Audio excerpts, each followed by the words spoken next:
লাইফটাকে জটিল বানাবেন না। অল্প কয়েকদিনের দুনিয়া এমনি কেটে যাবে, এটা ওই দিকে যেন না ঠকি, ওইটা খেয়াল রাখবে। ওইখানে ঠকলে সব শেষ, আমও শেষ, সালাও শেষ।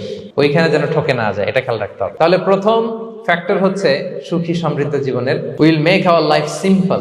সিম্পলিসিটি ইজ দ্য কি টু হ্যাপিনেস। আপনি লাইফটাকে সিম্পল করবেন, আপনি হ্যাপি হবেন। রাসূল সাল্লাল্লাহু আলাইহি ওয়াসাল্লামের জীবনের দিকে যদি তাকান, দেখবেন তিনি তাই করেছেন। সুবহানাল্লাহ। সহিহ মুসলিমের একটা হাদিস শোনাই আপনাদেরকে। আম্মা জান আয়েশা রাদিয়াল্লাহু তাআলা আনহা বর্ণনা করেন। তিনি বলেন, একদিন সকালবেলা রাসূল সাল্লাল্লাহু আলাইহি ওয়াসাল্লাম আমার বাসায় আসলেন। ফজর নামাজ পড়ে এসে বলতে, আয়েশা ফজর নামাজ পড়ে আসছি, ব্রেকফাস্ট করার মতো কিছু আছে ঘরে? ইয়া রাসূলুল্লাহ, কিছু নেই। নাই? ঠিক আছে, আই এম ফাস্টিং। যাও, আমি রোজা রাখলাম, রোজার নিয়ত করলাম।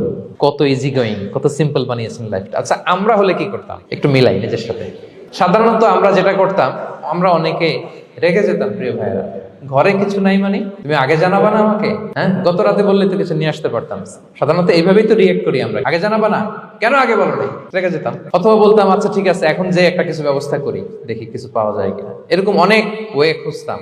কিন্তু রাসূল সাল্লাল্লাহু আলাইহি ওয়াসাল্লাম এই কোনো অপশন না নিয়ে বললেন, okay, there is no food for breakfast, I am gonna fast ফাইন্নী সাইম। ঠিক আছে, খাবার যখন নাই, আমি রোজাই রেখে দিলাম।